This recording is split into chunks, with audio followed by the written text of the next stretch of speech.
Hello, स्वागत है आपका फ्री जीके के चैनल पे। मेरा नाम है किरण भाबर। आज का हमारा टॉपिक सभी एग्जाम के लिए बहुत ही ज़्यादा यूजफुल, यहाँ से भर भर के क्वेश्चंस आपके एग्जाम में पूछे जाएंगे, है ना। मॉडर्न इंडिया, आधुनिक भारत, इसका समय हम देखें तो 1757 से जब तक हमारा देश आज़ाद होता है 1947 तक, इस समय को हम कहते हैं आधुनिक भारत। यहाँ से सीधे सीधे प्रश्न पूछे जाते हैं। ज़्यादातर जो वेटेज होता है वो आधुनिक भारत का ही होता है ना, यहाँ से क्वेश्चन ज़्यादा पूछे जाते हैं। तो इस टॉपिक को हम आज एक ही वीडियो में पूरी तरह से कवर कर लेंगे, है ना। तो आप इस वीडियो को जितनी बार देखेंगे आपका रिविजन भी हो जाएगा और यहाँ से आप बहुत अच्छे मार्क्स भी स्कोर कर सकते हैं। तो चलिए शुरू करते हैं आज के इस वीडियो को। 300 क्वेश्चन इस वीडियो में हम कवर करने वाले हैं। यूरोपियों के भारत आने का क्रम क्या है? ठीक है, क्रम चाहे आपको याद हो या ना हो, लेकिन आपको ये पता होना चाहिए कि यूरोपीय से कौन कौन हमारे देश में आए और यहाँ पर इन्होंने कंपनियां स्थापित की थी। तो वो थे पुर्तगाली, डच, अंग्रेज, डैनिश, फ्रांसीसी और स्वीडिश।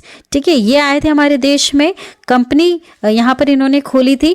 ये क्या कर रहे थे एक्चुअली में, ये यहाँ पर इन्होंने कंपनियां खोली थी और हमारे यहाँ से जो भी वो माल खरीदते थे, जैसे रेशम हो गया, यहाँ पर काली मिर्च हो गई, है ना, मसालों का व्यापार क्या था, रेशम, कपड़ों का व्यापार वगैरह क्या था इन्होंने। तो यहाँ से सस्ते में खरीदते और यूरोपीय बाजार में वहाँ पर महंगा बेचते। तो इन्हें भारी मुनाफा देखने के लिए मिल रहा था, बहुत अच्छा मुनाफा हो रहा था। तो ये कंपनियाँ इसलिए यहाँ पर आई थी, लेकिन धीरे धीरे इन्होंने यहाँ पर अब सत्ता भी हथियाने की कोशिश की ना, वो जैसे आपने इतिहास में पढ़ रखा है पूरा वही है। अब देखिए, सबसे पहले भारत कौन आए थे इसमें, तो सबसे पहले आए थे पुर्तगाली। ठीक है, सबसे पहले पुर्तगाली आए थे और आखिरी में ये एक दूसरे से लड़ते रहे और बचे कौन, अंग्रेज बच गए, है ना, जिन्होंने स्वतंत्र होने तक अपने देश पर शासन किया। देखिए, भारत आने वाला प्रथम पुर्तगाली कौन है, याद रखिएगा, वास्को डी गामा। इनका जो कार्यकाल है वो याद रखना है 1498 में। 1498 में ये पश्चिमी तट कालीकट पहुंचा, जहां हिंदू राजा जमोरीन ने इसका स्वागत किया था। ठीक है, देखिए दोबारा वास्को डी गामा भारत कब आए? पहली बार जब ये आए थे वो समय था 1498 में। फिर ये आते हैं 1502 में। ठीक है, 1502 में आते हैं। ये आपके ऊपर डिपेंड करता है, आप इसे इंग्लिश में याद करना चाहते हैं, हिंदी में ना, जैसे भी आपको कंफर्टेबल लग रहा है आप इसको रीड करना, है ना। तो 1502 में आए थे दूसरी बार वास्को डी गामा। पहली बार ये कहाँ पहुंचे थे, कालीकट पहुंचे थे। इन्होंने वो रास्ता निकाला था, समुद्री रास्ता जो भारत तक पहुंचाता है। तो समुद्री रास्ते की इन्होंने खोज की थी भारत तक पहुंचने की। पहली बार वो थे वास्को डी गामा। पुर्तगालियों ने अपनी पहली व्यापारिक कोठी कहाँ स्थापित की थी, तो कोचीन में की थी। कब? 1503 में, है ना। ये काल आपको याद रखना है, इस समय याद रखना है। 1498 में कौन आता है पहली बार, पुर्तगाली वास्को डी गामा आते हैं। यहाँ पर हिंदू राजा जमोरिन ने स्वागत किया। फिर वापस आए 1502 में, फिर इन्होंने कंपनी खोली, है ना। कोठी कहाँ स्थापित की, 1503 में कोचीन में, है ना। कालीकट को पहुंचे और कोचीन में कंपनी स्थापित की, कोठी स्थापित की, है ना। ये ध्यान दीजिएगा। देखिए, भारत में पहला पुर्तगाली गवर्नर कौन था, तो वो थे फ्रांसिस्को डी अल्मीडा, है ना। 1505 में ये नियुक्त हुए थे। तो कंपनी खोलते हैं, कोठी खोलते हैं 1503 में और 1505 में यहाँ पर इनका गवर्नर आता है ना, पुर्तगाली गवर्नर आता है। फिर देखिए, शांत जल की नीति, ब्लू वाटर पॉलिसी लागू किया था किसने, तो फ्रांसिस्को डी अल्मीडा ने किया था, शांत जल की नीति को। नेक्स्ट है, पुर्तगाली शक्ति का वास्तविक संस्थापक माना जाता है किसे, तो अल्फांसो डी अल्बुकर्क को माना जाता है। पुर्तगालियों द्वारा गोवा पर कब कब्जा किया गया, तो 1510 में कब्जा किया गया, है ना। समय आपको याद रखना है। ठीक है, ये जो सन है आपको सब याद रखना है। 1503 में आते हैं, कोचीन में कोठी खोलते हैं। 1503 में इनका पहला जनरल बनता है। फिर 1510 में ये गोवा पर कब्जा कर लेते हैं ना। ये अभी आपने ये सारी चीज़ें पढ़ी, इनको आप जितनी बार रिवाइज करेंगे, जितनी बार पढ़ेंगे ना बार बार, तो आपको और अच्छी तरह से याद होगा। वास्को डी गामा आया, कोचीन में कोठी खोली, पहला गवर्नर, पुर्तगाली गवर्नर नियुक्त किया गया, है ना। अब देखिए, फिर ये गोवा पर कब्जा कर लेते हैं 1510 में। तो 1502 से लेकर 10 तक का इनका थोड़ा समय आप याद रखिएगा। डच लोग अब भारत कब आए, ये पुर्तगालियों से रिलेटेड हमने याद कर लिया। अब डच के बारे में देख लेते हैं। भारत आते हैं 1596 में, तो काफ़ी समय बाद आए। पुर्तगाली पहले आ गए थे 1510 में, लेकिन 1596 में डच लोग भारत आते हैं। डच निवासी कहाँ के थे? तो ये नीदरलैंड या हॉलैंड के निवासी हुआ करते थे ना। पहला डच यात्री कौन था? तो वो था कार्नेलियन हाउटमैन। ठीक है, कार्नेलियन हाउटमैन पहला डच यात्री था। ईस्ट इंडिया कंपनी की स्थापना कब होती है? फिर होती है 1600 में। एक कंपनी आती है ईस्ट इंडिया कंपनी, ये सिर्फ यहाँ पर व्यापार करने के लिए ही आती है। ठीक है, अब देखिए डचों ने अपनी पहली व्यापारिक कोठी फैक्ट्री कहाँ स्थापित की थी? तो मुसलीपट्टम में की थी 1605 में। यहाँ पर ही दोनों चीज़ें आपको याद रखनी है। डच लोग भारत तो आ गए थे 1596 में, ये नीदरलैंड या हॉलैंड से आए थे, लेकिन इन्होंने कोठी व्यापारिक फैक्ट्री कहाँ स्थापित की थी डचों ने? पट्टनम में, है ना, मुसलीपट्टम में 1605 में की थी, जब तक ईस्ट इंडिया कंपनी भी आ चुकी थी। तो ईस्ट इंडिया कंपनी और डच, इनका समय आसपास ही है, थोड़ा ध्यान दीजिएगा। अब देखिए अहमदनगर का विलय कब हुआ था? तो 1632 में। डचों का भारत में पतन कब हुआ? जब डचों और अंग्रेजों के मध्य में वेदरा युद्ध हुआ था। कब? 1759 में। कंपनी इन्होंने लगभग आसपास ही खोली थी, लेकिन जब आपस में इनकी लड़ाई हुई, जो ये अंग्रेज और डच थे या फिर जो ये पुर्तगाली फ्रांसीसी जो भी थे, ये इनकी जो भी कंपनी थी आपस में प्रतिस्पर्धा कर रही थी। मतलब कौन यहाँ से कितनी चीज़ें खरीद कर जाता है और व्यापार करता है, यूरोप में जाकर भारी मात्रा में जो बेचेगा उसको ज़्यादा मुनाफा होगा। तो मान लीजिए बहुत सारी कंपनियाँ आ गई हैं और वहाँ पर जो हमारा जो व्यापार करने वाले जो किसान है, मजदूर है, वो तो उतनी ही चीज़ें उगा रहे हैं जितनी वो बाज़ार में बेच सकते हैं, लेकिन यहाँ पर खरीदने वाले अब ज़्यादा आ गए हैं, तो इन दोनों के बीच में फाइटिंग होती है ना, ये आपस में लड़ते हैं। तो जो अंग्रेज़ थे ये सिर्फ इन कंपनियों से ही लड़ रहे थे शुरू में। तो यहाँ पर कोई ये सत्ता के लिए नहीं आए थे, ये सिर्फ अपना व्यापार करने के लिए आए थे और यही आपस में लड़ रहे थे। तो डच और अंग्रेज़ों के बीच में युद्ध होता है जो था वेदरा का युद्ध 1759 में। इसी तरह से धीरे धीरे अंग्रेजों ने इन सारी कंपनीज से फाइटिंग की और सबको यहाँ से धीरे धीरे भगाया और खुद फिर धीरे धीरे यहाँ पर सत्ता में अपने पैर पसारने लगे, है ना। इन चीज़ों को भी मैं एक्सप्लेन करके समझाऊंगी। यहाँ पर देखिए अंग्रेजों ने 1613 में अपनी पहली स्थायी फैक्ट्री सूरत में स्थापित की थी जहांगीर के अनुमति से। ठीक है, उस समय ये जो समय आप देख रहे हैं 1613 का, इस समय मुगल बादशाह हुआ करते थे, तो इन्होंने जहांगीर से अनुमति ले ली थी 1613 में कि हमें स्थायी फैक्ट्री सूरत में स्थापित करनी। तो ये सब आपको याद रखना है। देखिए एक और बार यहाँ पर रिवीजन कर लेते हैं। सबसे पहले हमने यहाँ पर देखा था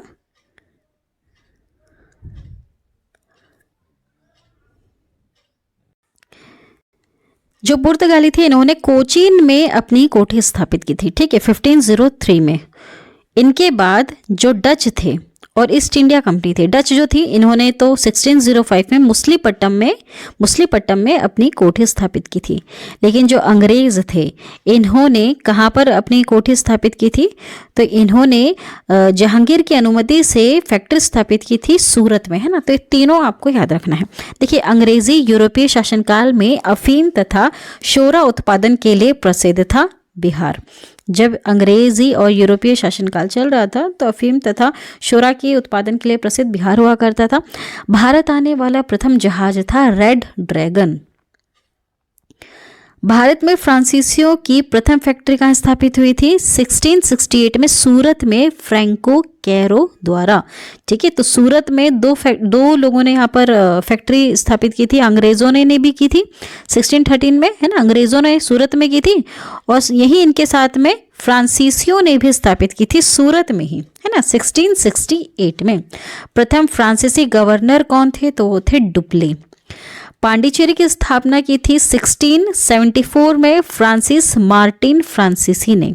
अंग्रेजों द्वारा पांडिचेरी पर अधिकार कब किया गया? 1761 में। कलकत्ता नगर की स्थापना कब की गई?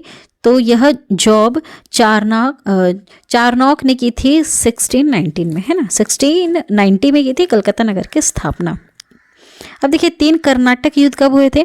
अंग्रेज और फ्रांसीसियों के बीच में हुए थे। वैसे ये जो कर्नाटक आप युद्ध सुनते हैं, कर्नाटक युद्ध हुए, ये हुए थे अंग्रेज और फ्रांसीसियों के बीच में, है ना। तो अंग्रेज शुरू में क्या कर रहे थे?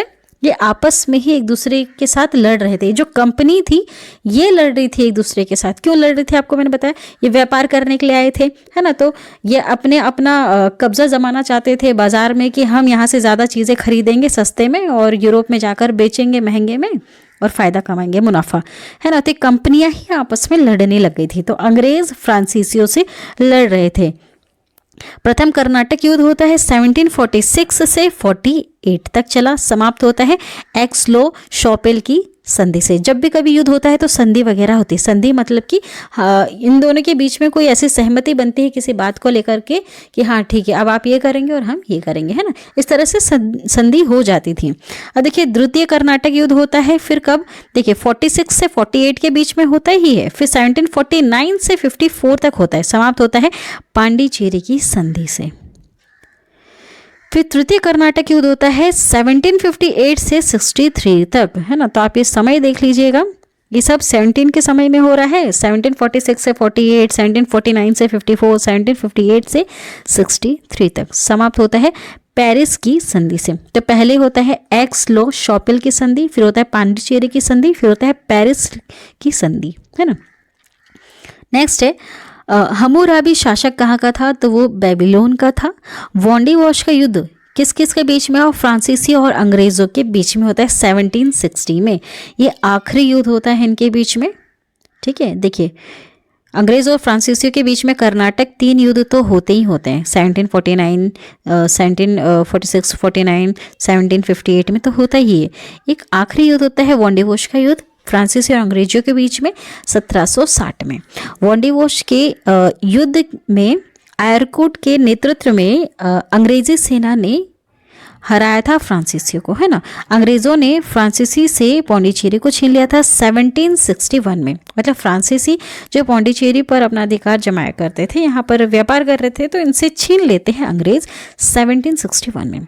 सिखवाद का प्रवर्तन होता है 1500 या 16वीं शताब्दी में। सिख धर्म के संस्थापक होते हैं गुरु नानक देव जी। गुरु नानक देव जी का जन्म होता है 1469 में तलवंडी में, वर्तमान ननकाना साहिब पाकिस्तान में ही। नानक जी के पिता कौन थे, वो थे अलियान चंद। नानक जी की माता जी थी तृप्ता।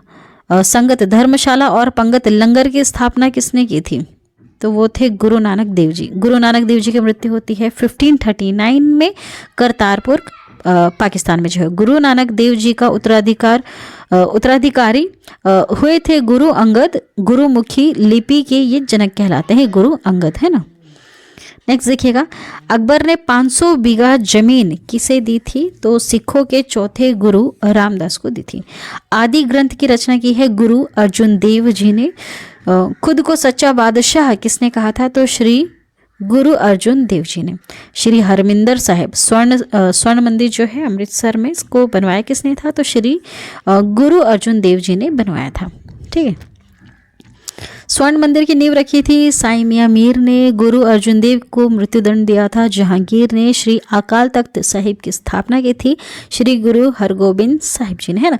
ये जो समय चल रहा है ये समय किसके आसपास का है, जहांगीर जो ये मुगल बादशाह हुआ करते थे उनके आसपास गुरु, ये जो सिख धर्म है ये भी यहाँ पर चल रहा था, ठीक है। उनके गुरुओं के बारे में भी हम यहाँ पे पढ़ रहे हैं। हिंद की चादर कहलाए थे गुरु तेग बहादुर। गुरु तेग बहादुर को मृत्युदंड दिया था औरंगजेब ने, है ना। देखिए खालसा पंथ की स्थापना एवं गुरु प्रथा को समाप्त किया था श्री गुरु गोविंद सिंह जी ने। सिखों के अंतिम गुरु कौन थे, गुरु गोविंद सिंह थे। सिखों के 10वें गुरु गुरु गोविंद सिंह जी का जन्म कहाँ हुआ था, तो देखिए 1666 में पटना में हुआ था। सिखों के अंतिम गुरु गुरु गोविंद सिंह। श्री गुरु गोविंद सिंह जी का निधन होता है 1708 में। नेक्स्ट देखिएगा, गुरु गोविंद सिंह ने अगला गुरु किसे बताया, तो गुरु अर्जुन देव के द्वारा स्थापित है गुरु ग्रंथ साहिब। ये जो पुस्तक है गुरु ग्रंथ साहिब, इनको ही फिर गुरु मानने लगे थे, है ना। 10 गुरु इनके हुए थे, उनके बाद किसी व्यक्ति को ना मान करके इनके जो भी विचार वगैरह थे ये गुरु ग्रंथ साहिब में लिखे हुए हैं। इनके गुरु द्वारा जो भी निर्देशक है धर्म के अनुसार वो लिखे हुए हैं इनमें, इनको फिर गुरु की उपाधि दी गई, है ना। नेक्स्ट देखिएगा, रंजीत सिंह का जन्म को हुआ था, तो 2 नवंबर 1780 को सुकर चकिया में हुआ था, मिसल के मानसिंह के घर में। रंजीत सिंह का उत्तराधिकारी कौन था, पुत्र खड़क सिंह था। सिख राज्य का अंतिम राजा था दिलीप सिंह। अमृतसर संधि कब हुई थी? तो महाराजा रणजीत सिंह और अंग्रेज़ों के बीच में हुई थी 25 अप्रैल 1809 को। सिराजुद्दौला था कहाँ का? बंगाल का नवाब था। काल कोठरी ब्लैक होल की घटना कब घटित हुई थी? 20 जून को हुई थी 1756 को। सिराजुद्दौला के समय में ब्लैक होल की घटना घटित हुई थी। ठीक है, 1756 के समय, सिराजुद्दौला के समय में। सिराजुद्दौला जो ये प्लासी का युद्ध हुआ था अंग्रेज और सिराजुद्दौला के बीच में, वो समय था 1757 का। इस समय के बाद से ही हम जो भी पढ़ते हैं वो आधुनिक भारत के इसमें पढ़ते हैं। ठीक है, अलीनगर की संधि हुई थी 1757 में सिराजुद्दौला और ईस्ट इंडिया कंपनी के बीच में, है ना। तब तक ये सिर्फ एक कंपनी हुआ करती थी, ईस्ट इंडिया कंपनी ही थी तब भी, है ना। चलिए आगे बढ़ते हैं। दस्तक प्रथा को समाप्त किसने किया था? मीर कासिम ने दस्तक प्रथा को समाप्त किया था। प्लासी का युद्ध, वेरी इंपॉर्टेंट, ध्यान दीजिएगा। 23 जून 1757 को अंग्रेज सेनापति रॉबर्ट क्लाइव और बंगाल के नवाब सिराजुद्दौला जो हार गया था, इसमें इनके बीच में हुई थी। ठीक है, हारा भी क्यों था? क्योंकि इसी का ही एक सेनापति था, उसकी वजह से हार गया था। फिर वो आगे जाकर वो भी बक्सर के युद्ध में हार गया। अब देखिए, सिराजुद्दौला का सेनापति था मीर जाफर। मीर जाफर ये घर का बेदी लंका ढाए जो कहते हैं, कुछ लोगों के लिए जो लाइन यूज होती है वो हो रही थी मीर जाफर के लिए। ठीक है, प्लासी का युद्ध का मैदान स्थित है बंगाल में। प्लासी एक्चुअली क्या है? ये पलास के जो फूल होते हैं ना, उसके ऊपर ये नाम अंग्रेज़ों ने बिगाड़ के प्लासी नाम रख दिया। एक्चुअली में ये प्लास आपने सुना होगा, जैसे होली के टाइम में एक फूल से कलर बनाते हैं, वो प्लास का जो फूल होता है ना, उसके नाम पर ये जगह का नाम था प्लास। इसको प्लासी कर दिया अंग्रेज़ों ने। अब देखिए, मीर जाफर बंगाल का नवाब बना था 1757 में। मीर जाफर, देखिए यहाँ पर हुआ क्या था, थोड़ी यहाँ पर हम स्टोरी समझ लेते हैं।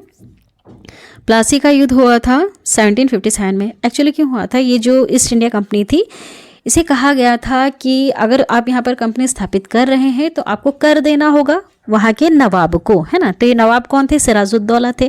तो कंपनी साफ मना करती कि हम आपको कर नहीं देंगे। क्यों? क्योंकि जो औरंगजेब थे उन्होंने कह दिया था कि ईस्ट इंडिया कंपनी बिना कर दिए भी अपना व्यापार चला सकती है। क्योंकि ये बंगाल के नवाब थे, ये तो चाहते थे कि हमें कर दे, क्योंकि जो स्थानीय व्यवस्था थी उसको भी तो चलाना था, तो ये कर मांग रहे थे। इस वजह से फिर इनके बीच में लड़ाई होती है। अंग्रेज चाहते हैं कि ये जो नवाब है इसको हटा दिया जाए, और जो मीर जाफर है, क्योंकि हमारी कठपुतली है तो इसको यहाँ पर हम बिठा देंगे तो ये आवाज़ नहीं उठाएगा कि हमें कर दे। इस वजह से इनके बीच में युद्ध होता है।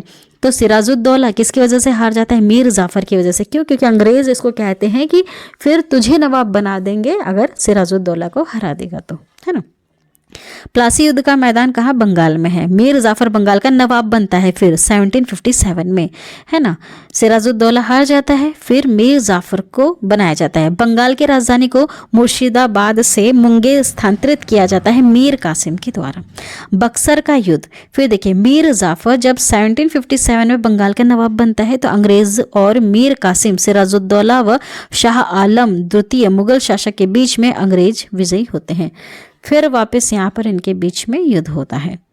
ठीक है, वापस यहाँ पर जो युद्ध होता है ये अंग्रेज और मीर कासिम के बीच में युद्ध होता है। ये यहाँ पर क्या होता है एक्चुअली, देखिए, मीर जाफर को तो बंगाल का नवाब बना दिया जाता है, लेकिन मीर जाफर जो होता है ना, ये भी थोड़े समय बाद बोलने लग जाता है ईस्ट इंडिया कंपनी को कि नहीं, आपको कर देना होगा, क्योंकि जो प्रजा है ना वो परेशान हो रही है, तो आपको कर देना होगा।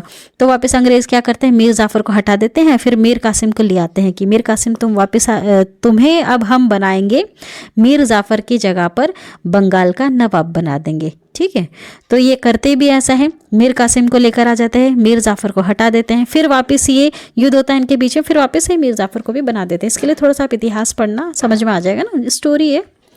देखिए, बक्सर का युद्ध, इसमें फिर क्या होता है, फिर आपस में वापस लड़ने लग जाते हैं। अंग्रेज सबको कहते रहते हैं कि तुम्हें बंगाल का नवाब बना दे, तुम्हें बना दे, लेकिन फिर अंग्रेज खुद समझ जाते हैं इस चीज़ को कि दूसरों को क्यों बनाना, हम खुद ही क्यों ना बंगाल के नवाब बन जाते। तो ये जो बक्सर का युद्ध होता है, ये यहाँ पर महत्वपूर्ण निर्णय ये लेते हैं अंग्रेज कि अब हम खुद ही अपने आप को बंगाल का यहाँ पर नवाब बना देंगे।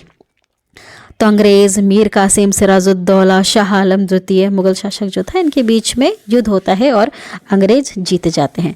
तो फिर बक्सर का जो पूरा अधिकार किसके अंडर में आ जाता है? अंग्रेज़ों के अंडर में आ जाता है। फिर यहाँ से अंग्रेज़ों को समझ में आया कि सिर्फ हम यहाँ पर कंपनी ही नहीं चला सकते, हम यहाँ पर शासन भी कर सकते हैं, और शासन भी हम खुले तौर पर कर सकते हैं। अब ज़्यादा जगह मिल गई, अब ये अपने हिसाब से यहाँ पर व्यापार करेंगे, है ना, वहाँ के किसानों को अपने हिसाब से चलाएंगे। कुछ भी अगर यूरोप में कुछ भी मांग बढ़ती है, जैसे नील की खेती की मांग बढ़ गई थी, तो यहाँ के किसानों को ज़बरदस्ती नील की खेती इन्होंने करवाई। तो ये सब करवाने के लिए क्या करना पड़ेगा? शासन में घुसना पड़ेगा, है ना। तो यही चीज़ें इनको यहाँ से समझ में आ गई थी अंग्रेज़ों को। अब देखिए, बक्सर के युद्ध के समय बंगाल का नवाब कौन था? मीर जाफर था।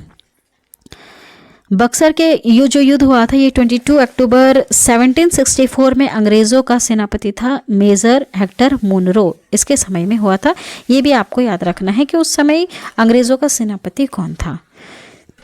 इलाहाबाद की प्रथम संधि कब होती है? 12 अगस्त 1765 को होती है। देखिए, शाह आलम द्वितीय और लॉर्ड क्लाइव के बीच में, इसी के तहत शाह आलम द्वितीय ने ईस्ट इंडिया कंपनी को बंगाल, बिहार तथा उड़ीसा की दीवानी प्रदान की थी।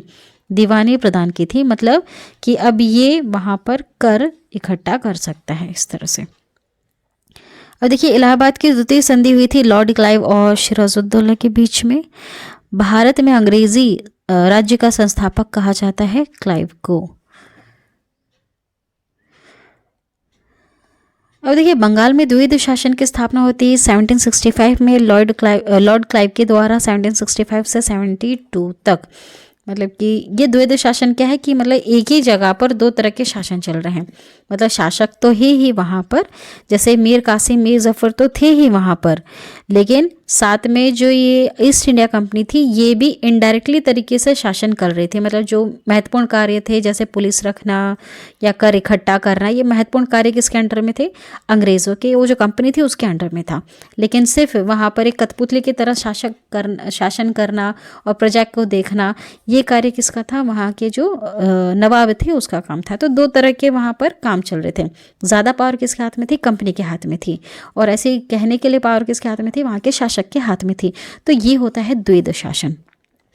बंगाल में द्वैध शासन को समाप्त किया था 1772 में वॉरेन हेस्टिंग ने। बंगाल का पहला गवर्नर जनरल बनता है वॉरेन हेस्टिंग, है ना। पिंडारियों का दमन किया था लॉर्ड हेस्टिंग ने। प्रथम मदरसा की स्थापना वॉरेन हेस्टिंग ने की थी 1781 में कलकत्ता में। भारतीय सिविल सेवा का जनक कहा जाता है कॉर्नवालिस को। लॉर्ड कॉर्नवालिस की कब्र है गाजीपुर, उत्तर प्रदेश में। भारत में स्थानीय स्वायत्त शासन का जनक कहा जाता है लॉर्ड रिपन को। ये काफ़ी ज़्यादा इंपॉर्टेंट है, लॉर्ड रिपन, इनका नाम याद रखेगा। स्थानीय स्वायत्त शासन क्या है? ये पंचायती राज व्यवस्था से संबंधित है ना। और पंचायती राज व्यवस्था टॉपिक बहुत ज़्यादा इंपॉर्टेंट है क्योंकि वहाँ से सीधे सीधे प्रश्न पूछे जाते हैं। तो लॉर्ड रिपन है स्थानीय स्वायत्त शासन के जनक। इल्बर्ट विधेयक जो लेकर आए थे, इसमें इस तरह से 1883 में जो विधेयक लेकर आए थे, इसमें स्थानीय स्वायत्त शासन के बारे में लिखा हुआ था ना। लॉर्ड रिपन ने बहुत सारे यहाँ पर बदलाव किए थे क्योंकि समझ गए थे कि जो देश की जो जनता है ये बिल्कुल भी खुश नहीं है, बात पर ये और बार बार ये बगावत करते हैं, आंदोलन करते हैं। तो इनके लिए कुछ ऐसे कानून बनाया जाए कि ये खुश रहे। तो धीरे धीरे जो देश का संविधान बना है ना, हमारे देश का संविधान बनने की भी एक ये बहुत लंबी प्रोसेस है ना। अंग्रेज़ जब आए कंपनी से, फिर ये शासन करने लगे हैं, तो धीरे धीरे इन्होंने कानून बनाना शुरू किया। तो ये जो धीरे धीरे कानून बनने की प्रोसेस है, ये तब से ही शुरू हो गई थी, है ना। और यही धीरे धीरे चलकर फिर आगे हमारा संविधान, जब देश आज़ाद होता है ठीक उसके 2 साल पहले ही हमारा संविधान बनके तैयार होता है। तो इसकी प्रोसेस काफ़ी पहले से ही शुरू हो गई थी। और भी अगर हम पीछे जाएं तो और भी बहुत पहले से ही प्रोसेस शुरू हो गई थी हमारे। अगर वेद वगैरह पढ़े हैं आपने, है ना, जैसे ऋग्वेद, अथर्ववेद, इनमें भी बहुत सारी चीज़ें लिखी हुई हैं कि शासन किस तरह से चलाया जाए। तो ये बहुत पहले से ये चीज़ें चली आ रही हैं। चलिए आगे चलते हैं। फूट डालो राज करो की नीति लॉर्ड कर्जन ने यहाँ पर ये नीति चलाई थी। फूट डालो राज करो, है ना। लॉर्ड कर्जन, यहाँ पर नाम से ही आप थोड़ा सा ट्रिक लगा कर इसे याद कर सकते हैं। कर्जन है ना, कजन्स, ब्रदर सिस्टर के बीच में क्या फूट डलती रहती है, इस तरह से। चलिए, मानव या फिर नर बलि जो प्रथा थी, इस पर रोक लगाई थी लॉर्ड हार्डिंग ने। भारत का पहला गवर्नर जनरल कौन था? विलियम बेंटिक था, पहला गवर्नर जनरल, है ना। सती प्रथा का अंत किया था लॉर्ड विलियम बेंटिक ने 1829 में राजा राम मोहन राय के सहयोग से, ये बहुत ज़्यादा इंपॉर्टेंट है क्योंकि यहाँ पर सुधार किया जा रहा था ना, 19वीं शताब्दी के आसपास की बात है, यहाँ पर सुधार हो रहा था हमारे देश में, तो यहाँ से प्रश्न आते हैं। बंगाल में भयंकर अकाल कब पड़ा था? 1770 में। हैदर अली मैसूर का शासक कब बना था? 1761 में। हैदर अली की मृत्यु होती है 7 दिसंबर 1782 में। हैदर अली का पुत्र उत्तराधिकारी था टीपू सुल्तान। टीपू सुल्तान शासक था मैसूर का। टीपू सुल्तान की राजधानी थी श्रीरंगपट्टनम। टीपू सुल्तान की मृत्यु होती है 4 मई 1799 को। देखिए 1799 ये समय आप देख रहे हैं जब 1757 में सिराजुद्दौला से लड़ाई होती है अंग्रेज़ों की, ये उस समय के आसपास की बात है। तो टीपू सुल्तान और अंग्रेज़ों के बीच में भी युद्ध हुआ था, है ना। ये हैदर अली के पुत्र थे, ये कंपनी को लेकर ही इनके बीच में लड़ाइयाँ चल रही थी। धीरे धीरे यहाँ पर जो अंग्रेज थे वो धीरे धीरे सत्ता यहाँ पर छीन रहे थे वहाँ के शासकों से। प्रथम एवं द्वितीय आंग्ल मैसूर युद्ध के समय मैसूर का शासक कौन था? हैदर अली था। आंग्ल मैसूर युद्ध हुआ था। फिर देखिएगा तृतीय एवं चतुर्थ आंग्ल मैसूर युद्ध के समय मैसूर का शासक कौन था? टीपू सुल्तान था। मैसूर, है ना, मैसूर का शेर टीपू सुल्तान। अब देखिए श्रीरंगपट्टनम में स्वतंत्रता का वृक्ष लगवाया था किसने? टीपू सुल्तान ने। ये शेर ए मैसूर कहलाते थे, हाँ शेर ए मैसूर कहलाते थे। नेक्स्ट देखिएगा रैयतवाड़ी व्यवस्था किसानों के साथ को सर्वप्रथम लागू किया था 1792 में कर्नल रीड एवं थॉमस मुंड्रो ने तमिलनाडु में। मद्रास एवं बम्बई प्रेसिडेंसी में रैयतवाड़ी व्यवस्था लागू की थी थॉमस मुंड्रो ने 1820 में। स्थायी बंदोबस्त की शुरुआत होती है 1793 में। लॉर्ड कानविलास ने जमींदारों के साथ मुख्य रूप से बिहार, बंगाल, उड़ीसा में सूर्यास्त कानून का संबंध है स्थायी बंदोबस्त से। महालवाड़ी व्यवस्था की शुरुआत होती है 1819 में हॉल्ट, मैकेंजी और मार्टिन बर्ड के द्वारा। सहायक संधि पद्धति शुरू होती है लॉर्ड वेलेस्ली की थी। वेलेस्ली ने सहायक संधि को स्वीकार करने वाला प्रथम शासक कौन था? तो वो था हैदराबाद के निज़ाम 1798 में, है ना। सहायक संधि क्या है? तो सहायक संधि का अर्थ ये है कि कोई राजा है वो अपनी से, देखिए आपस में ना पहले राजा महाराजा बहुत लड़ते थे, या अंग्रेज़ तो लड़ ही रहे थे, कंपनी लड़ ही रही थी एक दूसरे से, लेकिन राजा महाराजा भी लास्ट तक एक दूसरे से बहुत ज़्यादा लड़ते थे। पहले देश हमारा किस तरह से बटा हुआ था, बहुत छोटे छोटे टुकड़ों में था, या फिर यूँ कहें कि जो जितना हिस्सा जीत लेता राजा वो उतने ही हिस्से को अपना देश मान करके चलता था। तभी तो कोई भी किसी के ऊपर आक्रमण कर देता था। यहाँ पर कोई धर्म से संबंधित नहीं है, कुछ भी नहीं है, क्योंकि कोई भी किसी के ऊपर आक्रमण कर देता है, बस सब अपना अपना क्षेत्र अधिकार बढ़ाना चाहते थे। तो जो अंग्रेज थे इनके पास अच्छे अच्छे हथियार थे और सेना भी थी, तो इन्होंने एक सहायक संधि यहाँ पर शुरू की थी। मतलब कोई राजा अगर चाहता है कि कोई दूसरा राजा उसके ऊपर आक्रमण ना करे और वो कोई सहायता चाहता है या फिर अच्छी सेना चाहता है, तो अंग्रेज़ कहते थे कि हम अच्छी सेना लेकर आते हैं आपके लिए, और आपके जो महल वगैरह है उसके बाहर हम हमारी सेना लगा देंगे, बस बदले में आपको इनको पैसा वगैरह देना, अगर पैसा नहीं दे सकते तो आप इनको कुछ ज़मीन का टुकड़ा देना। ठीक, इस तरह से भी इन्होंने अंग्रेज़ों ने धीरे धीरे ज़मीनों पर अधिकार किया है। अब देखिए सहायक संधि करने वाला प्रथम राज्य कौन था? हैदराबाद था। दूसरा था मैसूर 1799 में। अवध ने सहायक संधि स्वीकारा था 1801 में। अवध का अंतिम नवाब था वाजिद अली शाह। लखनऊ से पहले अवध की राजधानी थी फैजाबाद। लॉर्ड डलहौजी द्वारा अवध का अंग्रेजी राज्य में विलय होता है 1856 में कुप्रशासन के कारण।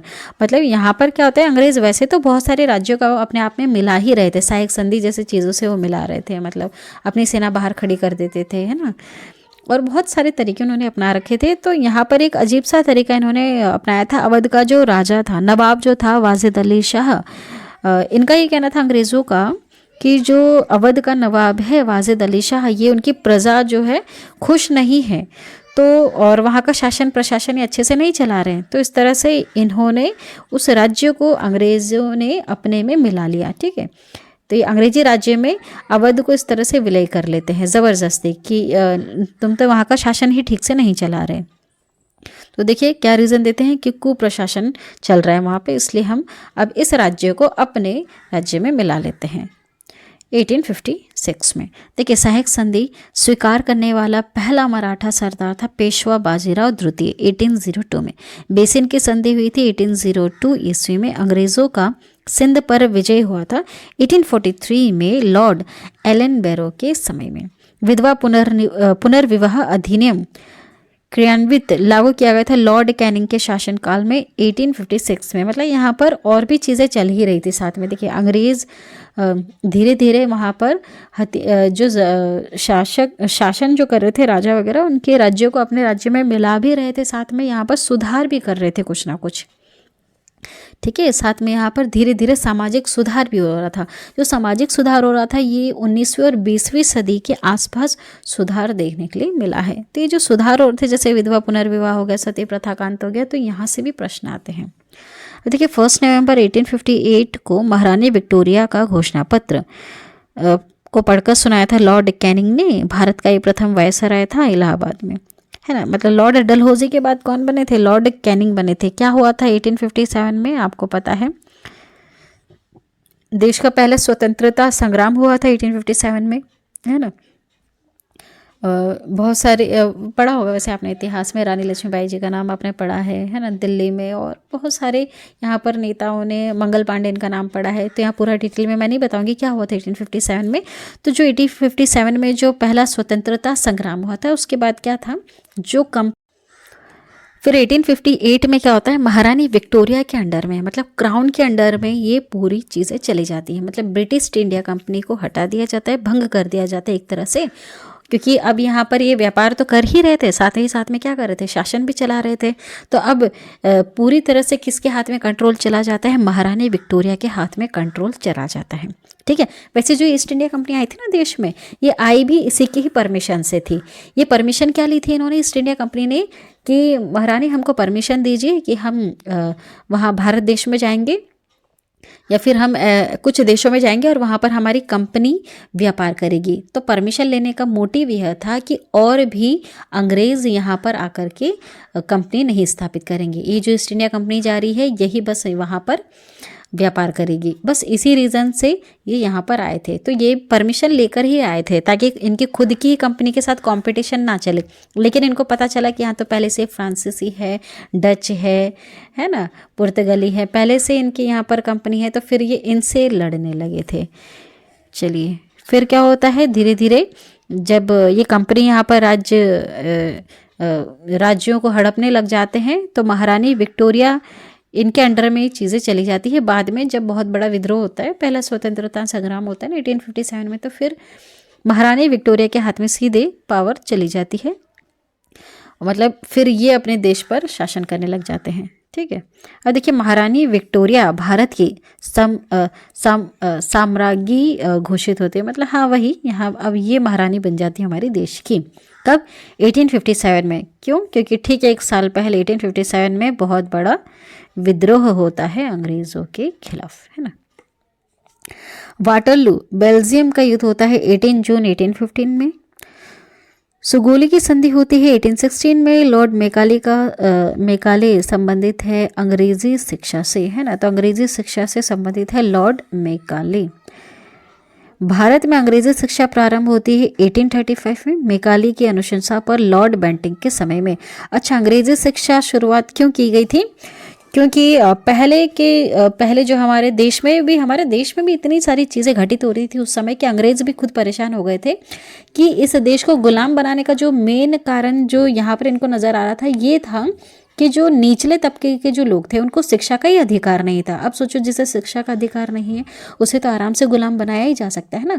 ऊंचे जो यहाँ पर व्यक्ति थे, उच्च समाज के जो व्यक्ति थे, वो नीचे वाले निम्न समाज के व्यक्तियों को शिक्षा ही ग्रहण नहीं करने देते थे। तो अंग्रेजी शिक्षा ने यहाँ पर हस्तक्षेप किया और मौका देने की कोशिश की कि जो निचले तबके वाले जो लोग हैं, भैया इनको भी पढ़ने का मौका दिया जाए। और यहाँ पर जो पहले से जो शिक्षा प्रणाली चल रही है, ये इतनी ज़्यादा विकसित नहीं है कि आगे चल करके किसी के साथ भी कंपटीशन कर सके। तो जो नई नई तकनीकें हो रही थी उनको भी पढ़ाया जाए। तो ये तकनीकी भी, ये जो पढ़ाई वगैरह है, ये भी अंग्रेजी शिक्षा की ही देन है। ठीक है, चलिए आगे बढ़ते हैं। 1854 का वुड का डिस्पैच संबंधित है शिक्षा से। 1854 का वुड का डिस्पैच संबंधित किससे है? शिक्षा से। लॉर्ड डलहौजी द्वारा इसे लागू किया था। भारतीय शिक्षा का मैग्ना कार्टा किसे कहा जाता है? चार्ल्स वुड के डिस्पैच को। शिक्षा से संबंधित सैडलर आयोग नियुक्त किया गया था 1917 में। ठीक है, तो देखिए अब 1835 के पहले की ही बात है कि हमारे देश में शिक्षा को प्रारंभ करने के लिए भी, या फिर सबको शिक्षा में समान अधिकार देने के लिए भी एक संघर्ष चल रहा था। 1835 की ही बात है। अब देखिए शिक्षा से संबंधित सैडलर आयोग कब नियुक्त किया गया था? 1917 में। भारत में प्रिंटिंग प्रेस का प्रारंभ किया था पुर्तगालियों ने। भारतीय समाचार पत्रों का मुक्तिदाता कहा जाता है चार्ल्स मैडकॉक को। भारतीय द्वारा अंग्रेजी में प्रकाशित पहला समाचार पत्र कौन सा था? बंगाल गजट था, जो 1779 में प्रकाशित हुआ था भारतीय द्वारा अंग्रेजी में, है ना। ये जो ज़्यादातर जो भारतीय पढ़कर आए हैं ना, ये बाहर से पढ़ कर के आए थे। ठीक है, आप देखेंगे, आप इतिहास में थोड़ा पढ़ के देखिएगा, जितने भी आपको बड़े बड़े नेता मिलेंगे ना, वो ज़्यादातर बाहर से पढ़कर आए थे। मतलब अपने ही देश की शिक्षा उस समय इतनी कमज़ोर थी कि ये बाहर जा कर के पढ़कर आते और विद्वान बनते थे। अब देखिए न्यूज़पेपर एक्ट पारित किया गया था 1908 में। भारत में दास प्रथा को अवैध घोषित किया था 1843 में लॉर्ड एलनबरो के समय में। 1843 में 1857 की क्रांति प्रारंभ होती है 10वें मेरठ से। 1857 के विद्रोह का तत्कालीन कारण क्या था? एनफील्ड राइफलों में चर्बीयुक्त कारतूस का प्रयोग करना, है ना। इसके पीछे की स्टोरी आपको तो पता होगी। चर्बी वाले कारतूसों से चलने वाला एनफील्ड राइफल सेना में शामिल होता है दिसंबर 1856 को। नेक्स्ट देखिएगा मंगल पांडे, ये 34वीं इन्फेंट्री के सिपाही थे। घटना हुई थी 29 मार्च 1857 को बैरकपुर में। मंगल पांडे को फांसी हुई थी 8 अप्रैल 1857 को। 1857 के विद्रोह के समय भारत का सम्राट या मुगल बादशाह कौन था? बहादुर शाह जफर द्वितीय था। बहादुर शाह जफर द्वितीय, ये उस समय काफ़ी बुजुर्ग भी हो चुके थे, है ना। ये जो विद्रोह हुआ था, ये विद्रोह होने के बाद इनके मन में एक सवाल आया था कि विद्रोह तो हम कर रहे हैं, लेकिन देश का शासन फिर किसके हाथ में दिया जाए? अंग्रेजों को अगर भगा भी दें तो शासन किसके हाथ में दिया जाएगा? तो जितने भी ये नेता वगैरह था, इन्होंने मिलकर ये सोचा था कि जो ये बहादुर शाह जफर द्वितीय है, मुगल साम्राज्य के जो है ये बादशाह, इन्हीं को ही बनाया जाएगा। अंग्रेजों को भगा करके सत्ता इनके हाथ में ही दी जाएगी। ठीक है, इन्होंने ये भी सोचा था आगे चल के। अब देखिए 1857 में भारत का गवर्नर जनरल कौन था? कैनिंग थे। 1857 में ब्रिटिश प्रधानमंत्री था पामस्टन। 1857 के विद्रोह को दबाने के लिए नियुक्त किया गया था प्रथम सेनापति कैंपबेल को। 1857 की क्रांति का प्रतीक है कमल एवं रोटी।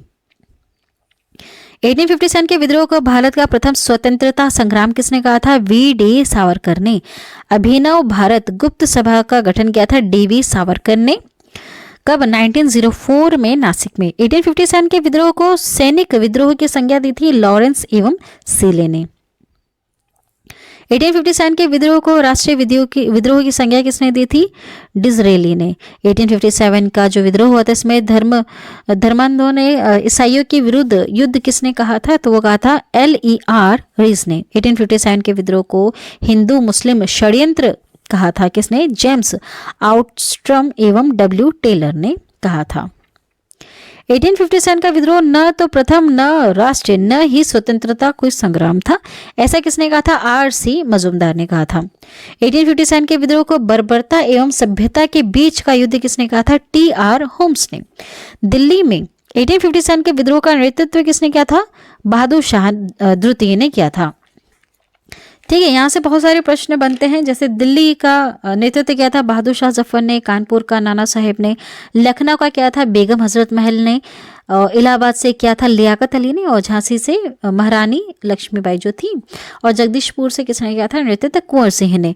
ये नाम आपको याद रखना है, यहाँ से प्रश्न आते हैं। लखनऊ अवध में 1857 के विद्रोह का नेतृत्व किसने किया था? बेगम हजरत महल ने। कानपुर में 1857 के विद्रोह का नेतृत्व किया था नाना साहेब एवं तात्या टोपे ने, है ना। नाना साहेब का मूल नाम क्या था? तो धोंदू पंत नाम था। झांसी में 1857 के विद्रोह का नेतृत्व किया था रानी लक्ष्मीबाई ने। रानी लक्ष्मीबाई की समाधि कहाँ है? ग्वालियर में है। बिहार में 1857 के विद्रोह का नेतृत्व किया था कुंवर सिंह जगदीशपुर से। पटना में 1857 के विद्रोह का नेतृत्व किया था पीर अली ने। इलाहाबाद में 1857 के विद्रोह का नेतृत्व किया था लियाकत अली ने। 1857 के विद्रोह को देखने वाला उर्दू कवि कौन था? मिर्जा गालिब थे। निवासी कहाँ के हैं? आगरा के। 1857 नामक पुस्तक के लेखक हैं S.N. सेन। राज्य हड़प नीति लागू किसने की थी? डलहौजी ने राज्य हड़प नीति को लागू किया था। क्रिमियन युद्ध 1854 से 56 तक ब्रिटेन, फ्रांस, टर्की ने पराजित किया था रूस को, है ना। अब देखिए, आप ये समय देखिएगा, यहाँ पर ब्रिटेन, फ्रांस, टर्की ये भी आपस में लड़ रहे थे। क्रिमियन का युद्ध हुआ था। फ्लोरेंस नाइटिंगेल की उपाधि, फ्लोरेंस नाइटिंगेल का संबंध किससे है? तो क्रिमियन युद्ध से है। लेडी विद द लैम्प कहा जाता है फ्लोरेंस नाइटिंगेल को, है ना, इंग्लैंड की है। 1857 के ठीक बाद नील विद्रोह होता है बंगाल में 1859 से 60 में। बंगाल बहुत ही महत्वपूर्ण है, यहाँ से बहुत सारे क्वेश्चंस बनते हैं, क्योंकि हम ज़्यादातर जो इतिहास में अंग्रेज और जो शासक है उनके बीच में जो युद्ध देखने के लिए ज़्यादातर जो मिलता है वो बंगाल से संबंधित मिलता है। नील दर्पण पुस्तक के लेखक कौन है? दीनबंधु मित्र। सन्यासी विद्रोह हुआ था 1763 से 1800 के बीच में। सन्यासी विद्रोह का उल्लेख मिलता है बंकिम चंद्र चटर्जी के उपन्यास आनंद मठ से। बघेरा विद्रोह हुआ था 1818 में वडोदरा में। अहोम विद्रोह हुआ था 1828 से 33 में गोमधर कुंवर के नेतृत्व में असम में, है ना। कोल विद्रोह हुआ था बुद्धो भगत के नेतृत्व में 1831 से 32 में। कुका विद्रोह की शुरुआत हुई थी 1840 में भगत जवाहरमल एवं राजसिंह कुका द्वारा पंजाब में। संताल विद्रोह हुआ था सिद्धू तथा कान्हू के नेतृत्व में 1855 से 56 में। मुंडा आदिवासियों का विद्रोह हुआ था 1899 से 1900 के बीच में नेता बिरसा मुंडा के द्वारा। तो देखिए, बहुत सारे विद्रोह हुए थे। 1857 का विद्रोह तो प्रमुख था ही था, साथ में और भी बहुत सारे विद्रोह हो रहे थे, है ना। रोमिसी विद्रोह हो रहा था, बघेरा, भील, फरीजिया, पागलपंथ, है ना, पागलपंथी विद्रोह भी हुआ था। अहोम, खासी, संथाल, कोल, बहुत सारी और 19वीं शताब्दी में विद्रोह चल ही रहे थे। ओल गुलाम विद्रोह संबंधित है बिरसा मुंडा से, है ना। बिरसा मुंडा का जन्म होता है 18 नवंबर 1875 में। मोपला विद्रोह हुआ था 1921 में केरल के मालाबार क्षेत्र में। एशियाटिक सोसाइटी ऑफ बंगाल की स्थापना होती है 1784 में, विलियम्स जॉन्स ने की थी। वर्नाकुलर प्रेस एक्ट पारित होता है 1878 में लॉर्ड लिटिल द्वारा, रद्द होता है 1882 में लॉर्ड रिपन के द्वारा। वर्नाकुलर प्रेस एक्ट क्या है? कि कोई भी प्रेस वाला अंग्रेजी शासक जो है उसके खिलाफ कुछ भी ऐसा नहीं छापेगा कि जनता भड़क जाए, उसे कहते हैं वर्नाकुलर प्रेस एक्ट। भक्ति आंदोलन के प्रतिपादक थे रामानुजाचार्य। भारतीय पुनर्जागरण का पिता, भारतीय राष्ट्रवाद का पैगंबर, जनक, आधुनिक भारत का पिता, युगदूत कहा जाता है राजा राम मोहन राय को। वेरी इंपॉर्टेंट, इनका नाम आपको याद रखना है, बहुत ही प्रमुख व्यक्ति रहे हैं यह, है ना। आत्मीय सभा की स्थापना 1815 में राजा राम मोहन राय ने कोलकाता में की थी। ब्रह्म समाज की स्थापना की थी 20 अगस्त 1828 में राजा राम मोहन राय के द्वारा। ब्रह्म समाज का सिद्धांत आधारित है एक ईश्वरवाद की उपासना पर। भारतीय आदि ब्रह्म समाज की स्थापना की थी 11 नवंबर 1866 में केशव चंद्र सेन ने। राजा राम मोहन राय, इनका कहना था कि जो हमारी पुरानी जो वैदिक सभ्यता ही है, जो वैदिक सभ्यता जो है उसमें जो लिखा गया है उसके बिल्कुल विपरीत अभी जो हमारे देश में चल रहा है, जैसे सती प्रथा या फिर महिलाओं को शिक्षा से दूर रखना, महिलाओं को दबाना, ये चीज़ें राजा राम मोहन राय का कहना था कि हमारे पहले जो वैदिक काल था उसमें ये चीज़ें थी ही नहीं, ये बाद में जोड़ी गई हैं, ऐसा कहना था राजा राम मोहन राय का। ठीक है, इसलिए ये इन चीज़ों का विरोध करते थे, सती प्रथा का विरोध करते थे, महिलाओं को शिक्षा में भागीदार ना बनाने का भी विरोध करते थे, है ना। भारतीय आदि ब्रह्म समाज की स्थापना होती है 11 नवंबर 1866 को केशव चंद्र सेन के द्वारा। राजा राम मोहन राय को राजा की उपाधि दी थी मुगल सम्राट अकबर द्वितीय ने। राम मोहन राय की मृत्यु होती है ब्रिस्टल इंग्लैंड में। रामकृष्ण मिशन की स्थापना की थी 1897 में स्वामी विवेकानंद जी के द्वारा। कहाँ? बेलूर कोलकाता में। रामकृष्ण मिशन, चलिए आगे बढ़ते हैं। विवेकानंद के बचपन का नाम था नरेंद्रनाथ दत्त। मानव की सेवा ईश्वर की सेवा है, कहा था स्वामी विवेकानंद ने। 1893 में शिकागो में आयोजित विश्व धर्म सम्मेलन में भाषण दिया था स्वामी विवेकानंद ने। आर्य समाज की स्थापना हुई थी 7 अप्रैल 1875 को। दयानंद सरस्वती मूल शंकर, यानी ये इनका रियल नाम है, इन्होंने बंबई में की थी। भारत भारतवासियों के लिए का नारा किसने दिया था? भारत भारतीयों के लिए है, यह नारा दिया था आर्य समाज ने। सत्यार्थ प्रकाश की रचना की थी दयानंद सरस्वती ने। वेदों की ओर लौटो का नारा किसने दिया था? स्वामी दयानंद सरस्वती ने, है ना, याद रखिएगा, वेरी इंपॉर्टेंट। तो ये धार्मिक सुधार हो रहे थे, यहाँ पर बहुत सारे बदलाव यहाँ पर हो रहे थे, क्योंकि ये समझ गए थे कि अभी तक जो प्रथाएं या फिर जो अभी तक प्रचलित था हमारे देश में, जिसकी वजह से हम गुलाम बने हैं, तो अब सुधार करने की आवश्यकता है ना। अपने ही समाज में सुधार करने की आवश्यकता है, तभी जाकर के देश में आगे चलकर ऐसा कभी भी नहीं होगा कि कोई भी हमारे ऊपर यहाँ पर सत्ता हथियाने की कोशिश करे या देश को गुलाम बनाने की कोशिश करे, है ना। तो बहुत सारे यहाँ पर बदलाव भी हो रहे थे। भारत का मार्टिन लूथर किंग कहा जाता है स्वामी दयानंद सरस्वती को। सर्वप्रथम स्वराज शब्द का प्रयोग किसने किया था? स्वामी दयानंद सरस्वती, इन्होंने ही स्वराज शब्द का इस्तेमाल किया था। दयानंद सरस्वती के गुरु थे स्वामी बिरजानंद। दयानंद सरस्वती ने शुद्धि आंदोलन चलाया था। 1882 में मृत्यु इनकी हुई थी अजमेर राजस्थान में। प्रार्थना सभा की स्थापना हुई थी 1867 में आत्माराम पांडुरंग ने मुंबई में। देव समाज की स्थापना हुई थी 1887 में लाहौर में, शिव नारायण अग्निहोत्री इनके द्वारा। सत्यशोधक समाज की स्थापना 1873 में ज्योतिबा फूले, इनकी पुस्तक है गुलामगिरी। लोक हितवादी कहलाए थे गोपाल हरि देशमुख। भारत में विधवा विवाह का सबसे बड़ा समर्थक कौन थे? ईश्वर चंद्र विद्यासागर थे। हिंदू विधवा पुनर्विवाह अधिनियम को पारित किया गया था 26 जुलाई 1856 में लॉर्ड कैनिंग के द्वारा। शारदा एक्ट पारित किया गया था 1929 में। बाल विवाह अधिनियम पारित हुआ था 1872 में। थियोसाफिकल सोसाइटी की स्थापना हुई थी 1857 में। ब्लावत्स्की एवं अल्कॉट ने न्यूयॉर्क में की थी। ये देखिए, बाल विवाह जो अधिनियम आया था 1872 में, इसमें यह कहा गया था कि जो बालक है उसकी उम्र 18 और जो बालिका है उसकी उम्र 16 होनी चाहिए। अभी नेक्स्ट देखिएगा, भारत में थियोसॉफिकल सोसाइटी के मुख्यालय की स्थापना हुई थी 1882 में मद्रास के अडियार में। एनी बेसेंट थियोसॉफिकल सोसाइटी के अध्यक्ष बनी थी 1907 में। भारत आगमन इनका हुआ था 1893 में, भारत में आई थी एनी बेसेंट, है ना। सेंट्रल हिंदू कॉलेज की स्थापना हुई थी 1898 में। श्रीमती एनी बेसेंट ने बनारस में की थी। बनारस हिंदू विश्वविद्यालय की स्थापना होती है 1916 में पंडित मदन मोहन मालवीय के द्वारा। यंग बंगाल आंदोलन की स्थापना हुई थी 1826 में।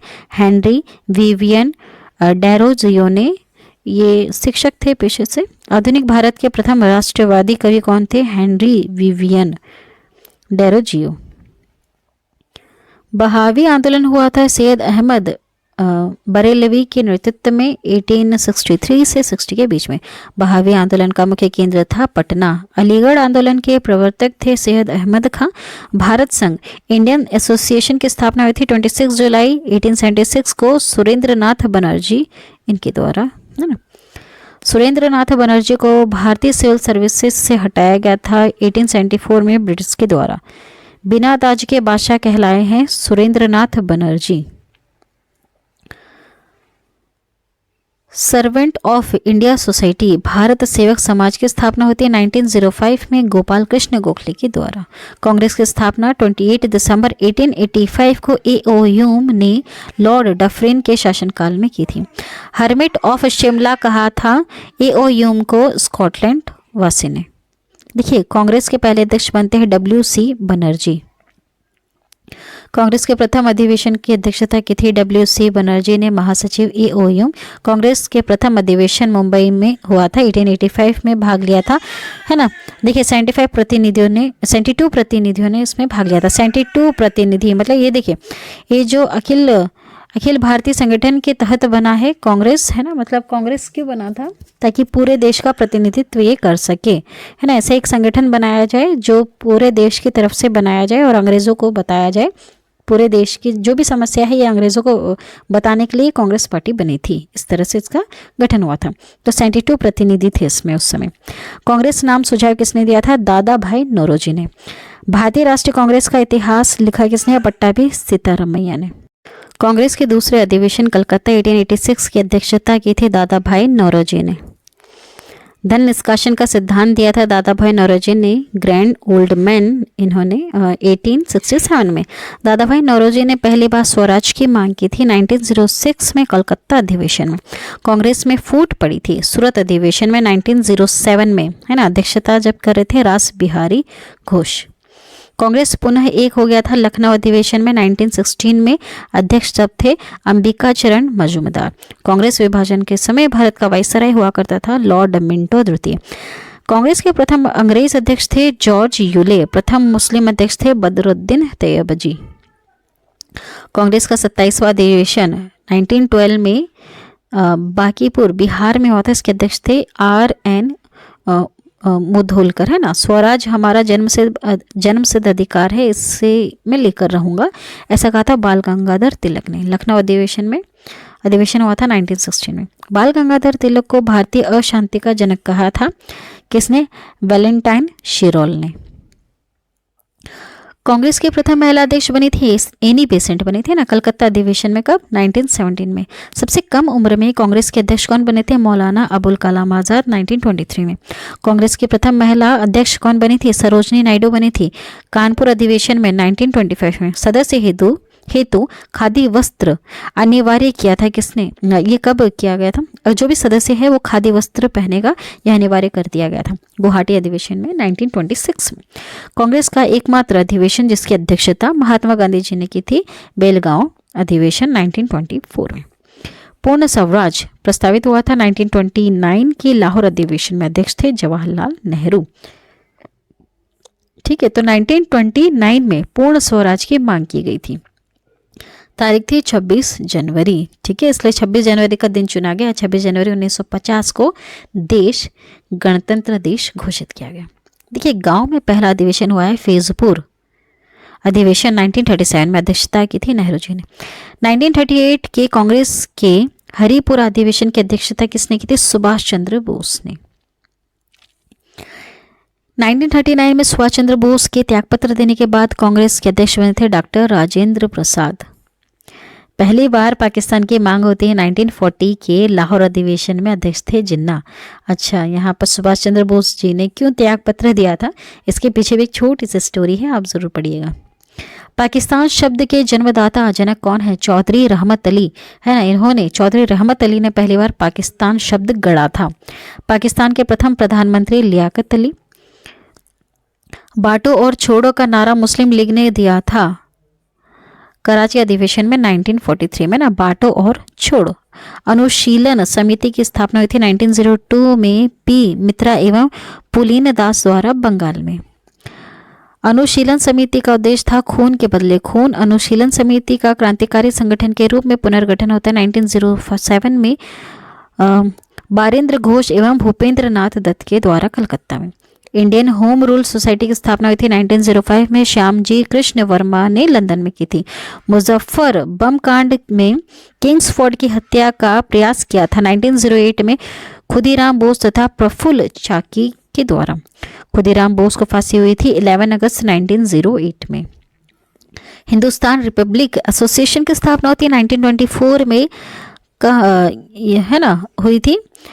हिंदुस्तान रिपब्लिकेशन एसोसिएशन की स्थापना होती 1924 में। सदस्य कौन कौन थे? तो इसमें थे सचिंद्र सान्याल, राम प्रसाद बिस्मिल और चंद्रशेखर आज़ाद, इनके द्वारा कानपुर में इसकी स्थापना की गई थी। ठीक है, हिंदुस्तान रिपब्लिकेशन एसोसिएशन की। देखिए, सरफरोशी की तमन्ना का गीत लिखा है राम प्रसाद बिस्मिल ने। राम प्रसाद बिस्मिल को फांसी हुई थी गोरखपुर जेल में काकोरी षड्यंत्र मामले में। काकोरी कांड क्या हुआ था? ये 9 अगस्त 1925 को चंद्रशेखर आज़ाद की मृत्यु हुई थी। 27 फरवरी 1931 को इलाहाबाद में अल्फ्रेड पार्क में पुलिस मुठभेड़ के दौरान जेल में भूख हड़ताल से मृत्यु हुई थी जतीन दास की। नेक्स्ट देखिएगा, गदर पार्टी की स्थापना हुई थी 1913 में लाला हरदयाल ने सैन फ्रांसिस्को, अमेरिका में।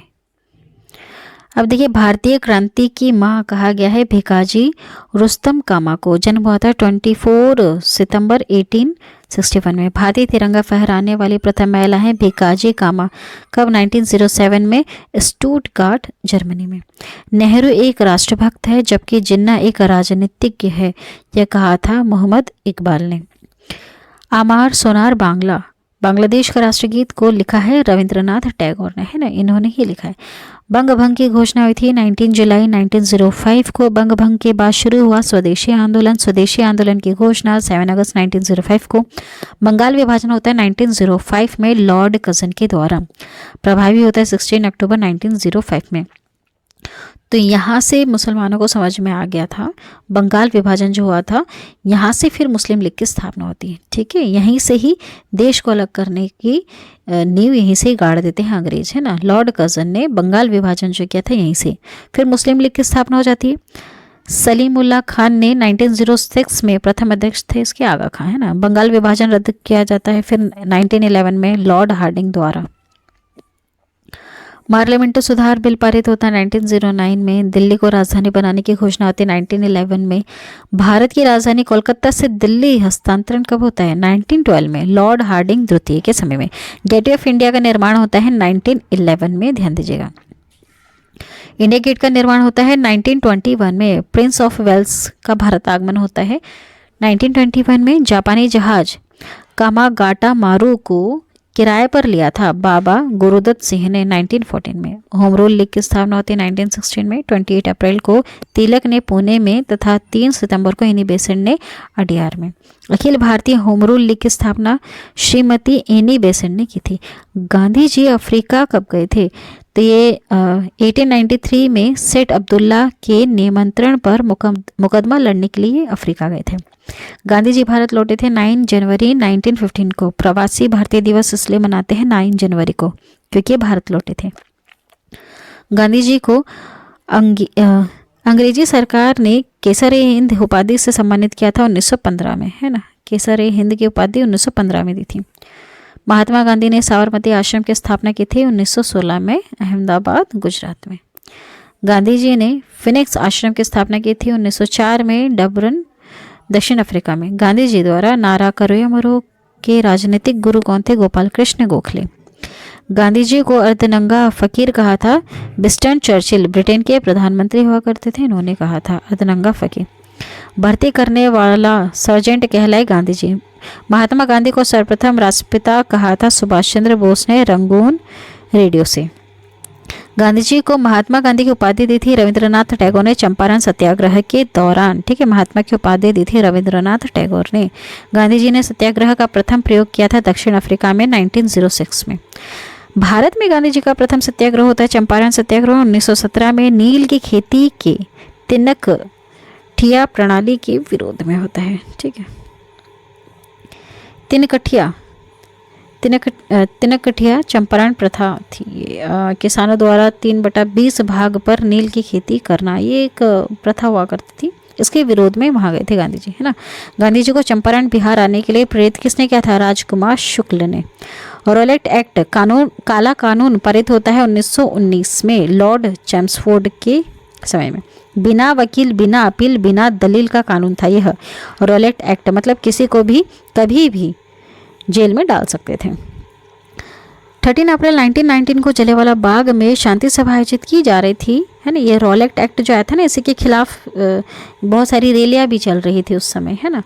सैफुद्दीन किचलू एवं डॉक्टर सत्यपाल की गिरफ्तारी के विरोध में यहाँ पर शांति सभा आयोजित की जा रही थी और जलियांवाला बाग हत्याकांड होता है 13 अप्रैल 1919 को लॉर्ड चैम्सफोर्ड के समय में। जलियांवाला बाग हत्याकांड में डायर को सहयोग किया था हंसराज नामक भारतीय ने। हंसराज नामक भारतीय ने जलियांवाला बाग हत्याकांड में डायर का सहयोग किया था। जलियांवाला बाग हत्याकांड के लिए जिम्मेदार डायर की हत्या उधम सिंह ने लंदन में की थी। जलियांवाला बाग अमृतसर कांड की जांच के लिए गठित कमेटी थी हंटर कमेटी। गांधी जी ने केसर-ए-हिंद तथा रविंद्रनाथ टैगोर ने नाइट या सर की उपाधि कब लौटा दी थी? जब ये जलियांवाला बाग हत्याकांड हुआ था, इसके विरोध में केसर-ए-हिंद और नाइट ये जो उपाधि है इन्होंने लौटा दी थी। गांधी जी की आत्मकथा है सत्य के साथ प्रयोग, प्रथम बार प्रकाशित हुई थी नवजीवन पत्रिका में। नोआखली काल 1946 में महात्मा गांधी के सचिव थे प्यारेलाल। हमारे जीवन से प्रकाश चला गया किसने कहा था? नेहरू जी ने गांधी जी की मृत्यु पर कहा था। गांधी जी की पहली भूख हड़ताल थी अहमदाबाद में सूती मिल कारीगरों के लिए। गांधी जी द्वारा असहयोग आंदोलन शुरू हुआ था 1 अगस्त 1920 को। असहयोग आंदोलन शुरू करने के समय भारत का वायसराय था लॉर्ड चैम्सफोर्ड। चोरा चोरी की घटना होती है 5 फरवरी 1922 को गोरखपुर जिले में। असहयोग आंदोलन फिर स्थगित कर दिया जाता है क्योंकि चोरा चोरी हत्याकांड हो गया था, ये घटना हुई थी, कांड हुआ था, इस वजह से असहयोग आंदोलन को समाप्त कर देते हैं 11 फरवरी 1922 को चोरा चोरी घटना के बाद। स्वराज पार्टी दल की स्थापना हुई थी 1923 में चित्तरंजन दास और मोतीलाल नेहरू के सहयोग आंदोलन में के असफलता के बाद। देशबंधु कहा गया है चित्तरंजन दास को। साइमन कमीशन भारत आया था 3 फरवरी 1928 को प्रशासनिक सुधार और विचार हेतु। लाला लाजपत राय पंजाबी केसरी घायल हुए थे 1928 में लाहौर के साइमन कमीशन के खिलाफ प्रदर्शन में हुए लाठीचार्ज में। सेंट्रल असेंबली में बम फेंका था बटुकेश्वर दत्त एवं भगत सिंह ने 8 अप्रैल 1929 को। भगत सिंह सुखदेव राजगुरु को फांसी दी गई थी 23 मार्च 1931 को लाहौर षड्यंत्र में। इनकलाब जिंदाबाद का नारा भगत सिंह ने दिया था। दांडी मार्च की शुरुआत 12 मार्च 1930 को साबरमती से दांडी तक किया गया था ना, तो जिला नौसारी गुजरात से। गांधी जी ने सविनय अवज्ञा आंदोलन के रूप में 78 साथियों के साथ किया था। दांडी मार्च समाप्त होता है 6 अप्रैल 1930 को गांधी जी के द्वारा नमक कानून भंग कर दिया गया इस चीज़ को, है ना।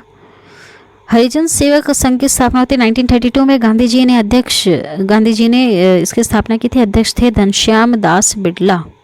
गांधी जी द्वारा संपादित समाचार पत्र है नवजीवन हरिजन यंग इंडिया। 1933 में भारत में प्रथम समाचार पत्र प्रकाशित करने का श्रेय जाता है जेम्स ऑगस्टिन हिक्की को। खुदाई खिदमतगार लाल कुर्ती दल की स्थापना 1931 में अब्दुल गफ्फार खान ने। उपनाम सीमांत गांधी या फिर फ्रंटियर गांधी कहा जाता है इन्हें, ठीक है। किन्हें? अब्दुल गफ्फार खान को। इन्होंने खुदाई खिदमतगार और लाल कुर्ती दल की स्थापना की थी। पूना पैक्ट होता है 24 सितंबर 1932 को गांधी जी और अंबेडकर जी के बीच में दलित वर्गों के लिए। 1936 में लखनऊ में गठित अखिल भारतीय किसान कांग्रेस सभा के प्रथम संस्थापक अध्यक्ष थे स्वामी सहजानंद सरस्वती। भूदान आंदोलन की शुरुआत करते हैं बिनोबा भावे 1951 में आंध्र प्रदेश के पोंचमल्ली से। बरदौली सत्याग्रह 1928 का नेतृत्व सरदार पटेल लोह पुरुष भी इन्हें कहा जाता है। इन्होंने बरदौली सत्याग्रह 1928 का नेतृत्व किया था। लोह पुरुष उपाधि दी थी गांधी जी ने इनको, है ना। सरदार उपाधि दी थी इन्हें बरदौली की महिलाओं ने। प्रथम गोलमेज सम्मेलन 12 नवंबर 1930 को लंदन में लॉर्ड इरविन के समय में हुआ था। प्रथम गोलमेज सम्मेलन होता है, उद्घाटन किया था जॉर्ज पंचम ने इनकी अध्यक्षता में, है ना। रैमजे मैकडोनाल्ड की अध्यक्षता में पहली बार गोलमेज सम्मेलन होता है लंदन में 12 नवंबर 1930 को लॉर्ड इरविन के समय में चले। द्वितीय गोलमेज सम्मेलन 1931 को लंदन में। द्वितीय गोलमेज सम्मेलन में कांग्रेस का एकमात्र प्रतिनिधि कौन थे? महात्मा गांधी। फिर गांधी इरविन समझौता होता है 5 मार्च 1931 को। तृतीय गोलमेज सम्मेलन होता है 17 नवंबर 1932 को। तीनों गोलमेज सम्मेलन के समय इंग्लैंड के प्रधानमंत्री थे जेम्स रैमजे मैकडोनाल्ड, याद रखना। तीनों गोलमेज सम्मेलन में भाग लिया था डॉक्टर भीमराव अंबेडकर ने। म्यूनिख पैक्ट संपन्न होता है 1938 में। अगस्त प्रस्ताव लाया गया था 8 अगस्त 1940 में। चलिए आगे बढ़ते हैं। क्रिप्स मिशन भारत आया था मार्च 1942 में। गांधी जी ने पोस्ट डेटेड चेक किसे कहा था? क्रिप्स मिशन को कहा था। भारत छोड़ो आंदोलन की शुरुआत होती है 9 अगस्त 1942 को बम्बई से। गांधी जी के द्वारा करो या मरो का नारा इसी समय दिया गया था। ठीक है, बम्बई से गांधी जी के द्वारा नारा दिया गया था। भारत छोड़ो आंदोलन के समय इंग्लैंड के प्रधानमंत्री थे विंस्टन चर्चिल। भारत छोड़ो आंदोलन के समय गांधी जी को कैद किया था पूना के आगा खां महल ने। अनुशीलन समिति का गठन हुआ था 1902 में बारिंद्र घोष एवं भूपेंद्र घोष के द्वारा। भारतीय कम्युनिस्ट पार्टी की स्थापना की गई थी 1920 में। MN राय ने। अखिल भारतीय महिला संघ की स्थापना हुई थी 1926 में। 1934 में कांग्रेस समाजवादी पार्टी का गठन किया गया था। जयप्रकाश नारायण एवं आचार्य नरेंद्र देव के नेतृत्व में संपूर्ण क्रांति का नारा दिया था जयप्रकाश नारायण ने। फिर है 1936 में लखनऊ में गठित अखिल भारतीय किसान सभा के अध्यक्ष थे स्वामी सहजानंद सरस्वती। महासचिव थे NG रंगा। फॉरवर्ड ब्लॉक की स्थापना होती है 1939 में। सुभाष चंद्र बोस, इनका जन्म हुआ है उड़ीसा के कटक में, है ना। तो इन्होंने फॉरवर्ड ब्लॉक की स्थापना की थी। आज़ाद हिंद फौज की स्थापना का विचार प्रथम आया था मोहन सिंह को 1942 में। आज़ाद हिंद सरकार का गठन किया है सुभाष चंद्र बोस ने 21 अक्टूबर 1943 को सिंगापुर में। तुम मुझे खून दो मैं तुम्हें आज़ादी दूंगा कहा था सुभाष चंद्र बोस ने। इनका नारा है जय हिंद। शिमला सम्मेलन हुआ था 25 जून 1945 को। कैबिनेट मिशन भारत आता है 24 मार्च 1946 को। पैथिक लॉरेंस अध्यक्ष थे, है ना। अब देखिए इनके नेतृत्व में आया था। कैबिनेट मिशन के सदस्य थे स्टेफोर्ड क्रिप्स, पैथिक लॉरेंस तथा LV अलेक्जेंडर। अंतरिम सरकार का गठन होता है 2 सितंबर 1946 को जवाहरलाल नेहरू की अध्यक्षता में। ये अंतरिम सरकार ये बहुत ज़्यादा इंपॉर्टेंट है। संविधान सभा की पहली बैठक 9 दिसंबर 1946 को अध्यक्ष थे तब डॉक्टर सच्चिदानंद सिन्हा। ये तो अस्थायी थे। पहली बार जब ये सभा बैठक हुई थी ना तब ये अस्थायी अध्यक्ष थे क्योंकि वरिष्ठतम थे इसलिए बना दिया गया। उसके बाद तो अध्यक्ष स्थायी बना दिया गया था उनको, राजेंद्र प्रसाद जी को, है ना। भारत विभाजन की माउंटबेटन योजना प्रस्तुत की गई थी 3 जून 1947 को। 3 जून 1947 को भारत एवं पाकिस्तान का विभाजन होता है माउंटबेटन योजना के आधार पर। भारत की स्वतंत्रता की घोषणा की थी क्लेमेंट एटली, ब्रिटिश प्रधानमंत्री थे, इन्होंने इसकी घोषणा की थी। नाम है इनका क्लेमेंट एटली, है ना। भारत की स्वतंत्रता की इन्होंने घोषणा की थी। भारत स्वतंत्र होता है 15 अगस्त 1947 को। इसके बाद का हम जो भी पढ़ते हैं वो पढ़ते हैं भारतीय संविधान में, है ना। भारतीय संविधान में फिर हम पढ़ते हैं, ठीक है। फिर उसके बाद जो भी हम पढ़ते हैं भारतीय संविधान में पढ़ते हैं, फिर उसके बाद हम पढ़ते हैं करंट अफेयर्स। इस तरह से पढ़ते हैं। और आज की वीडियो में इतना ही। हमने यहाँ पर 361 पॉइंट्स कवर किए हैं जो आपके एग्जाम के लिए काफ़ी ज़्यादा इंपॉर्टेंट है और यहीं से ही प्रश्न आएंगे। वीडियो पूरा लास्ट तक देखिएगा, यहीं से ही प्रश्न आने वाले हैं। चलिए वीडियो पूरा देखने के लिए